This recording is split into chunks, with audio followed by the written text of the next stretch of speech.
Hello friends. Take Himanshu में आप लोगों का स्वागत है। फ्रेंड्स, आशा करता हूं कि आप लोग स्वस्थ होंगे, मस्त होंगे। फ्रेंड्स, आज की जो सबसे बड़ी खबर है कि जिसका आप लोग बहुत दिनों से इंतजार कर रहे थे, जिसका बेसब्री से इंतजार कर रहे थे आप लोग, आखिर वो दिन आ गया। और जी हाँ, हम बात कर रहे हैं ट्रांसफर को लेकर के एसओपी जारी कर दिया गया है।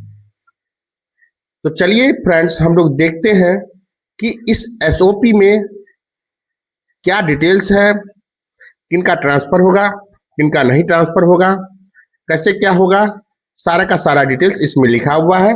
हम लोग इस अधिसूचना में पढ़ते हैं और समझते हैं पॉइंट वाइज पॉइंट कि किस पॉइंट का क्या मीनिंग है।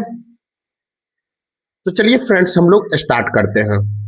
फ्रेंड्स, जैसा कि आप देख सकते हैं, ये बिहार सरकार शिक्षा विभाग अधिसूचना ये जारी किया गया है और ये विभागीय अधिसूचना संख्या 656 दिनांक 25/6/2026 के द्वारा बिहार राज्य शिक्षक स्थानांतरण नियमावली 2026 अधिसूचित किया गया है।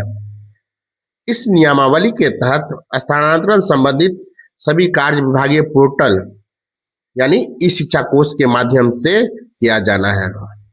आप लोगों को साथ ही पता होगा कि ट्रांसफर का जो अप्लाई होगा, एप्लीकेशन होगा, वो हम लोग ई शिक्षा कोष के माध्यम से अप्लाई करेंगे।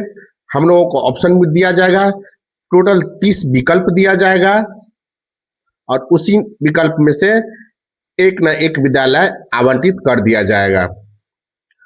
फ्रेंड्स, आपको पता होगा कि ये जो ट्रांसफर है ये टोटल 3 चरण में होने वाला है। वो 3 चरण कौन कौन सा है मैं आपको बताता हूं। पहला जो चरण होगा वो सरप्लस शिक्षकों का होगा और उसमें सरप्लस शिक्षक आवेदन कर पाएंगे और उनको विद्यालय आवंटित किया जाएगा। अब सरप्लस टीचर कौन है, इनका भी नीचे टोटली बताया गया है कि सरप्लस शिक्षक किसको माना जाएगा। ये भी हम आपको आगे के पॉइंट में बात करेंगे। इसके बाद फ्रेंड्स म्यूचुअल ट्रांसफर होगा। उसके बाद फ्रेंड्स तीसरा नंबर में समान ट्रांसफर होगा, जनरल ट्रांसफर, समान स्थानांतरण होगा। तो चलिए फ्रेंड्स, हम लोग वन बाय वन पॉइंट देखते हैं और देखते हैं कि कहाँ क्या शर्त लिखा हुआ है।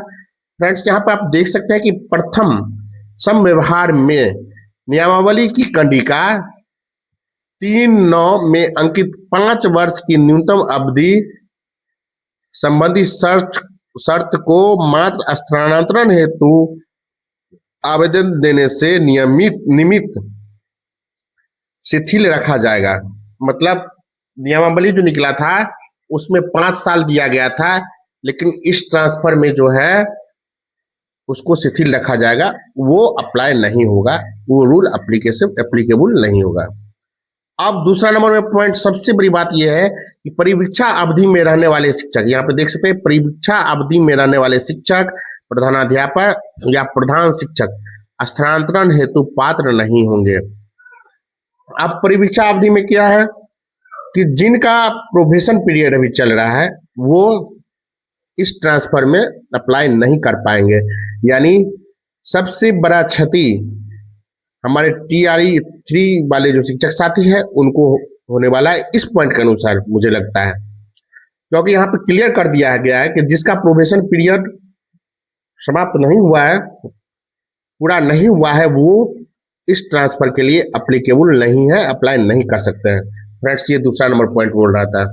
तीसरा नंबर पॉइंट क्या बोलता है, स्थानांतरण हेतु सेवा अवधि, कार्यानुभव इत्यादि की गणना शैक्षणिक वर्ष की समाप्ति की तिथि यानी 31 मार्च 2026 कट ऑफ डेट रहेगा। कट ऑफ डेट क्या रहेगा, मतलब आपका जो सर्विस का जो पीरियड है, आपका जो सेवा का जो पीरियड है, वो 31 मार्च तक काउंट किया जाएगा। 31 मार्च ये जो है कट ऑफ डेट माना जाएगा।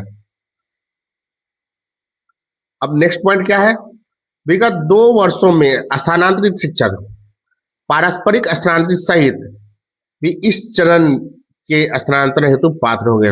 ये सबसे बड़ी पॉइंट है। जो हमारे शिक्षक साथी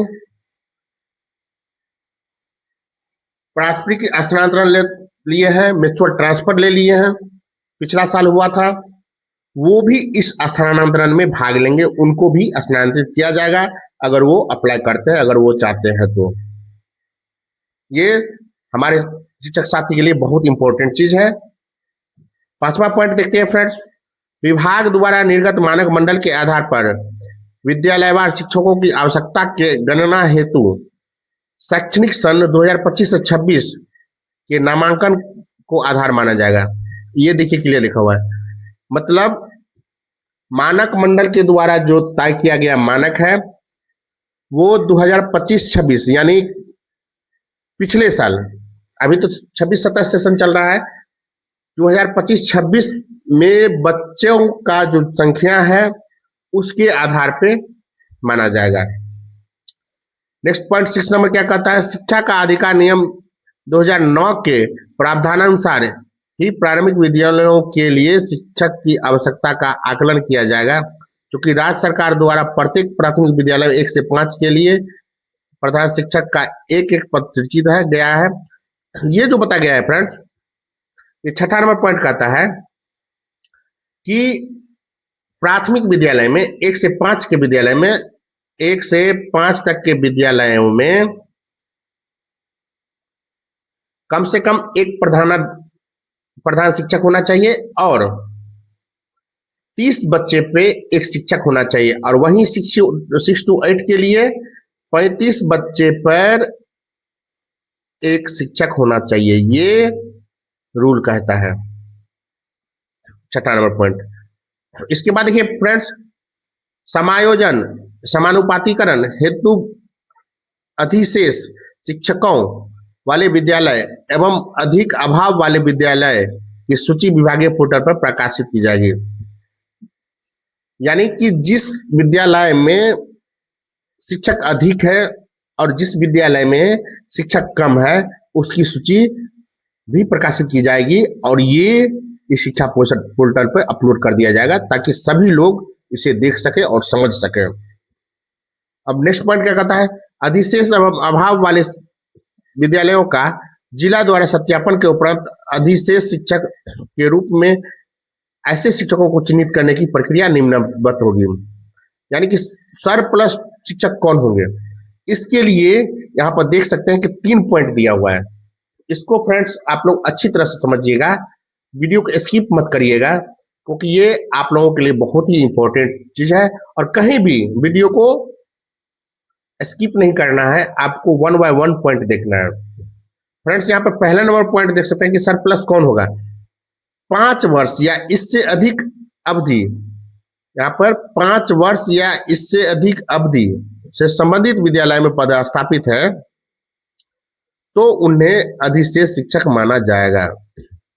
यहाँ पर देखिए कि 5 वर्ष से जो शिक्षक अधिक है, बहुत सारे शिक्षक हैं और जो ज्यादा हो रहे हैं किसी पार्टिकुलर सब्जेक्ट में, और वो उनका सेवा की अवधि अगर 5 वर्ष से अधिक हो गया है तो उनको सरप्लस माना जाएगा। 5 वर्ष या इससे अधिक अवधि से पदस्थापित शिक्षकों की संख्या 1 से अधिक हो तो पदस्थापन अवधि के घटते क्रम में अधिशेष शिक्षक को चिन्हित किया जाएगा। अब मान लीजिए कि अगर 3, 4, 5 शिक्षक हो गए जो ज्यादा हो रहे हैं, जो सरप्लस हो रहे हैं, तो सरप्लस उसमें से कैसे तय किया जाएगा, तो घटते क्रम में, मतलब जिसका जो सबसे पुराना शिक्षक होंगे वो सरप्लस पहला होंगे, उसके बाद घटते क्रम में जिनका अवधि 5 साल से ज्यादा रहेगा, सबसे ज्यादा रहेगा, उनके पदस्थापन की तिथि, यानी कि जो सबसे पहले ज्वाइनिंग किए रहेंगे उनको पहला में रखा जाएगा, उसके बाद इस तरह का घटते क्रम में अधिशेष किया जाएगा। अब दूसरा नंबर पॉइंट देखिए, किसी विद्यालय में पदस्थापित सभी अधिशेष श्रेणी के शिक्षकों की पदस्थापन अवधि 5 वर्ष से कम है अगर है, इस स्थिति में विद्यालय में सबसे कम अवधि से पदस्थापित शिक्षक को अधिशेष शिक्षक के रूप में चिन्हित किया जाएगा। यहाँ पर देखिए, अगर सेवा की तिथि, सेवा का जो समय काल है अगर 5 वर्ष से कम रहेगा, यानी कि बीपीएससी शिक्षक की यहाँ पे बात हो रही है जनरली, तो सबसे कम अवधि से पदस्थापित, यानी कि जो बाद में शिक्षक पदस्थापित किए हैं, योगदान किए हैं, वो सरप्लस माने जाएंगे। तीसरा नंबर पॉइंट में कहता है फ्रेंड, अधिशेष शिक्षकों की पहचान की प्रक्रिया वस्तुनिष्ठ, पारदर्शी एवं पोर्टल आधारित होगी। ये सब कुछ जो है पोर्टल आधारित होगा, पारदर्शी रूप से होगा। इसमें विद्यालय की आवश्यकता, संपर्क, विषय, वर्तमान विद्यालय में योगदान की तिथि, आयु तथा विभाग द्वारा अनुमोदित अन्य प्रासंगिक मानदंडों को आधार बनाया जाएगा। अब 9 नंबर पॉइंट में कहता है फ्रेंड्स, अधिशेष शिक्षकों को शिक्षक आवश्यकता वाले विद्यालयों में पदस्थापन स्थानांतरण हेतु विकल्प, यानी कि यहाँ पे दिया गया है कि जो भी शिक्षक सरप्लस हो गए उनका लिस्ट दिया जाएगा शिक्षा पोर्टल पे, और उनको अधिकतम 30 विकल्प दिया जाएगा, और वो 30 विकल्प में से विद्यालय को 30 विकल्प में चूज करेंगे, और उसी 30 विकल्प में उनको कोई विद्यालय आवंटित कर दिया जाएगा।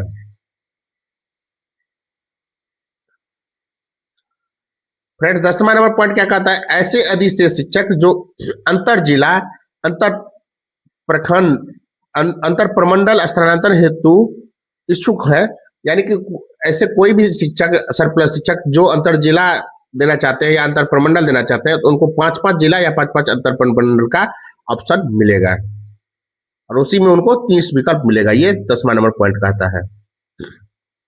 अब फ्रेंड्स 11 नंबर पॉइंट देखिए, ऐसे शिक्षक जिनकी आयु 31 मार्च 2026 को 58 वर्ष पूर्ण हो चुकी है। कोई ऐसा शिक्षक है जिनको 31 मार्च 2026 को अगर एज उनका कैलकुलेशन करते हैं, उनकी वर्ष, उनका जो उम्र है 58 वर्ष अगर हो जाता है, तो उनको समानुपातिकरण में चिन्हित नहीं किया जाएगा। वैसे शिक्षक विद्यालय उनको जो है छोड़ने की अनुमति नहीं दी जाएगी, वो अपने इच्छा अनुसार उसी विद्यालय में रह सकते हैं। 12 नंबर पॉइंट क्या कहता है, सर्वप्रथम समायोजन समानुपातिकरण, यानी कि रेशनलाइजेशन की प्रक्रिया पूर्ण हो जाएगी, जिसके तहत जिला संपर्क के शिक्षकों का जिला के अंदर ही समायोजन किया जा सकता है। इसी प्रकार प्रमंडलीय संपर्क के सहायक शिक्षकों का प्रमंडल के अंदर समायोजन किया जा सकेगा। अब 13 नंबर, तत्पश्चात प्राथमिक स्थानांतरण की कार्रवाई शुरू होगी। अगर ये रेशनलाइजेशन के अंतर्गत, जिसको समानुपाती समायोजन कहेंगे, उनके अंतर्गत जो ट्रांसफर हो जाएगा, उसके बाद जो है पारस्परिक स्थानांतरण यानी कि म्यूचुअल ट्रांसफर पर का काम शुरू होगा, और उनका जो है प्रमंडल या राज्य स्थापना समिति द्वारा विचार किया जाएगा उस पर। फ्रेंड्स ये वीडियो बहुत ही लंबा हो रहा है, इसीलिए हम लोग आगे का पॉइंट यानी कि 14 नंबर पॉइंट से 24 तक पॉइंट हम लोग नेक्स्ट वीडियो में पार्ट 2 में इसका हम बना देंगे। पार्ट 2 में हम लोग चर्चा करेंगे। तो फ्रेंड्स आशा करता हूं कि ये वीडियो आपको पसंद आया हुआ होगा। अगर वीडियो पसंद आया तो प्लीज, अगर चैनल पर नए हैं तो चैनल को सब्सक्राइब कर दीजिए, वीडियो को लाइक कर दीजिए, एक बार दोस्तों के साथ शेयर कर दीजिए। फ्रेंड्स मिलते हैं हम लोग नेक्स्ट वीडियो में। आगे पॉइंट 14 नंबर से हम लोग स्टार्ट करेंगे और डिस्कस करेंगे, और 14 नंबर का पॉइंट जो है से जो डिस्कशन होगा वो नेक्स्ट वीडियो में जल्दी इसका अपलोड कर दिया जाएगा। तब तक के लिए फ्रेंड्स हम आप लोगों से विदा मांगते हैं। जय हिंद, जय भारत।